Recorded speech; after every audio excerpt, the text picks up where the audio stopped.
Hello friends, welcome to our YouTube channel. तो friends, इस video में हम देखेंगे डिक्लेरेशन ऑफ वेरिएबल्स क्या होता है। तो अगर बात करें तो C plus plus is a strongly type language and requires every variable to be declared with its type before it is first use. तो सी प्लस प्लस क्या होता है, स्ट्रांगली टाइप लैंग्वेज है। मतलब इसका कि जो भी हम वेरिएबल्स वगैरह यूज करेंगे उसको पहले हमें डिक्लेयर करना पड़ेगा विद इट्स डेटा टाइप। तो जैसे मान लीजिए ए वेरिएबल है जिसमें वैल्यू 5 स्टोर करनी है, तो ए इक्वल टू 5 करने से पहले हमें इंट ए या डबल ए ऐसे करके वैल्यू स्टोर करनी पड़ेगी या डिक्लेयर करना पड़ेगा। Then this informs the compiler that the size to be reserved in the memory for the variable and how to interpret its value। ये हमें बताता है कंपाइलर को कि कितनी मेमोरी स्टोर करनी है मेमोरी में गिवन वेरिएबल के लिए और उसकी क्या वैल्यू होगी।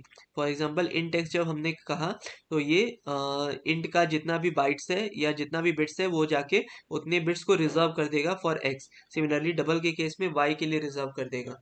फिर उसके बाद अगर हम एक से ज़्यादा वेरिएबल सेम टाइप के डिक्लेयर कर रहे हैं तो वो एक ही सिंगल स्टेटमेंट में हम डिक्लेयर कर सकते हैं, जैसे इंट एक्स कॉमा वाई। अब फ्रेंड्स हम एक बार ये कोड देख लेते हैं। तो सबसे पहले hash include iostream, then है using namespace STD, then है int main int A comma B int result A equals to 5 B equals to 2 A equals to A plus 1। रिजल्ट आएगा ए माइनस बी में, सी out हो जाएगा result और एंडल, फिर उसके बाद आ जाएगा रिटर्न 0। तो ये था फ्रेंड्स हमारा डिक्लेरेशन ऑफ वेरिएबल्स। एक बार फिर से देख लेते हैं। हमने ये देखा कि सी प्लस प्लस एक स्ट्रांगली टाइप लैंग्वेज है और हर वेरिएबल को हमें डिक्लेयर करना पड़ता है before using each and every variable. फिर उसके बाद ये कंपाइलर को बताता है डिक्लेरेशन की कितनी मेमोरी स्टोर करनी है for a given data type और फॉर द गिवन वेरिएबल। तो इंट एक्स और डबल वाई, तो इसका ये मतलब है कि इंट का जो भी साइज होगा उतने बिट्स रिजर्व हो जाएंगे और बाइट में जब डबल का जितना भी साइज होगा उतने बिट्स रिजर्व हो जाएंगे।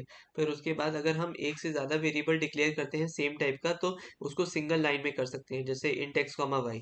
अब एक बार हमने ये कोड देखा तो इस कोड में हमने देखा कि हैश इंक्लूड आईओ स्ट्रीम जो कि हेडर फाइल है। फिर उसके बाद यूजिंग नेम स्पेस एसटीडी, ये हम पिछले सेशन में देख चुके हैं कि नेम स्पेस क्या है। फिर उसके बाद int main int A comma B int result A equals to 5 B equals to 2 A equals to A plus 1। तो रिजल्ट अगर हम करेंगे तो 6 माइनस 2 यानी कि 4 स्टोर होगा रिजल्ट में और रिटर्न हो जाएगा 0। तो होपफुली फ्रेंड्स आपको ये वीडियो समझ में आई होगी। इन केस अगर आपको वीडियो अच्छी लगी हो then please like to this video, please subscribe to my channel and ऐसे ही हमारा मोटिवेशन बनाए रखिए ताकि हम और अच्छे कंटेंट के साथ उपस्थित हो पाएँ। Until next time, thanks on and bye.